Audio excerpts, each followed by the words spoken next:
On parlait de sororité, on parlait de cette bande de filles, mais ces filles existent toutes en fait. C'est-à-dire qu'elles n'existent pas seulement en tant que groupe de filles, c'est qu'elles ont toutes une individualité et qui n'est pas stéréotypée. C'est pas que des archétypes en fait ces personnages. Elles partent comme des archétypes. Il y a un peu la rejetée, la populaire, le machin.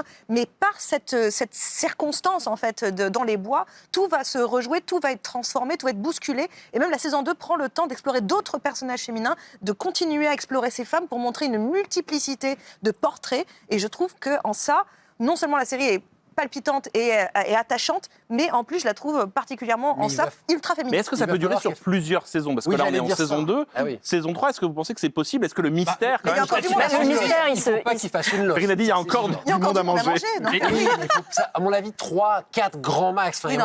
Et c'est une série qui s'écrit avec ses fans, c'est une série qui déclenche des théories complètement invraisemblables. On commence à parler un petit peu de différentes timelines, comme il y avait eu dans certaines séries. On suit vraiment les fans, exactement peut-être. Est-ce que c'est un multivers? Les fans, est-ce que c'est un multivers? Est-ce qu'on les observe? Est-ce que c'est une expérience? Qu'est-ce qui se passe dans les bois, etc.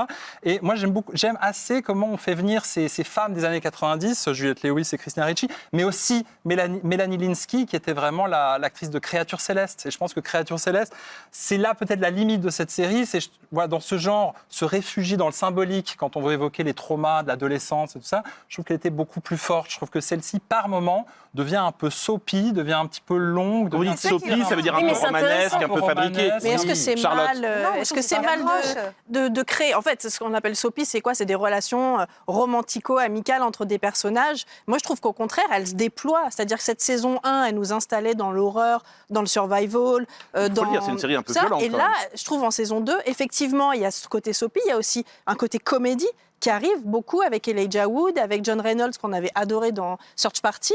Et voilà, on ajoute encore, je trouve, une couche au ton, à l'écriture et au sujet de cette série. Donc, qu'elle continue à évoluer.